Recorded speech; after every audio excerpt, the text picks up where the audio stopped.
Assalamualaikum warahmatullahi wabarakatuh. Perkenalkan, nama saya Muhammad Anton Ferdiansyah dari kelas manajemen 21 gabungan dengan NPM 2141171. Di sini saya akan menjelaskan dasar-dasar akuntansi lingkungan. Yang pertama adalah akuntansi lingkungan merupakan istilah yang berkaitan dengan kebijakan memasukkan biaya lingkungan ke dalam praktik akuntansi perusahaan atau lembaga pemerintah. Biaya lingkungan adalah dampak yang timbul dari sisi keuangan maupun non-keuangan. Biaya lingkungan harus dipikul sebagai akibat dari kegiatan yang mempengaruhi kualitas lingkungan. Penggunaan konsep akuntansi lingkungan bagi perusahaan dapat mendorong kemampuan untuk meminimalisasi persoalan-persoalan lingkungan yang dihadapinya. Banyak perusahaan besar, industri, dan jasa yang kini menerapkan akuntansi lingkungan agar dapat meningkatkan efisiensi pengelolaan lingkungan dengan melakukan penilaian kegiatan lingkungan dari sudut pandang, biaya dan manfaat atau efek. Selanjutnya, yaitu aspek-aspek akuntansi lingkungan. Aspek-aspek akuntansi lingkungan adalah sebagai berikut. Yang pertama, pengakuan identifikasi pengaruh negatif aktivitas bisnis perusahaan terhadap lingkungan dan praktik akuntansi konvensional. Yang kedua, identifikasi, mencari dan memeriksa persoalan bidang akuntansi konvensional yang bertentangan dengan kriteria lingkungan serta memberikan solusi. Yang ketiga, melaksanakan langkah-langkah proaktif dalam menyusun inisiatif untuk memperbaiki lingkungan pada praktik akuntansi lingkungan.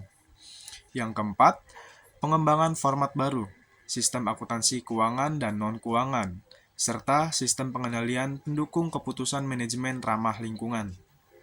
Dan yang terakhir, identifikasi biaya-biaya dan pendapatan apabila perusahaan lebih peduli terhadap lingkungan dari berbagai program perbaikan lingkungan. Selanjutnya, tujuan akuntansi lingkungan. Tujuan akuntansi lingkungan dari Permanik ETA L 2007 antara lain adalah yang pertama, mendorong bertanggungjawaban etitas dan meningkatkan transparansi lingkungan. Yang kedua, membantu entitas dalam menetapkan strategi untuk menanggapi isu lingkungan dalam hidup konteks, hubungan entitas dengan masyarakat dan terlebih dengan kelompok-kelompok penggiat, aktivis, atau penekan, pressure group, terkait isu lingkungan. Yang ketiga, memberikan citra yang lebih positif, sehingga entitas dapat memperoleh dana dari kelompok dan individu hijau, seiring dengan tuntutan etis dari investor yang semakin meningkat. Dan yang keempat, menunjukkan komitmen entitas terhadap usaha perbaikan lingkungan hidup. Yang terakhir, mencegah opini negatif publik, mengingat perusahaan yang berusaha pada area yang beresiko tidak ramah lingkungan pada umumnya akan menerima tantangan dari masyarakat. Selanjutnya, fungsi dan peran aktif akuntansi lingkungan. Fungsi dan peran aktif akuntansi lingkungan dibagi ke dalam dua bentuk, yaitu fungsi internal dan fungsi eksternal. Dari Gunawan Wibisono 2011. Yang pertama, fungsi internal. Fungsi internal merupakan fungsi yang berkaitan dengan pihak internal perusahaan sendiri. Pihak internal adalah pihak yang menyelenggarakan usaha seperti konsumen dan rumah tangga produksi, maupun jasa lainnya. Adapun yang menjadi aktor dan faktor dominan pada fungsi ini adalah pimpinan perusahaan. Dan yang kedua adalah fungsi eksternal. Fungsi eksternal merupakan fungsi yang berkaitan dengan aspek pelaporan keuangan.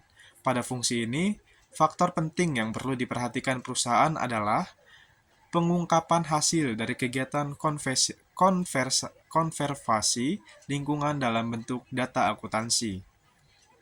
Selanjutnya, ada tujuan penerapan akuntansi lingkungan.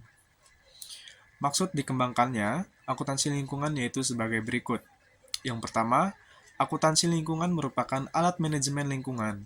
Sebagai alat manajemen lingkungan, akuntansi lingkungan digunakan untuk menilai keefektifan kegiatan konservasi lingkungan.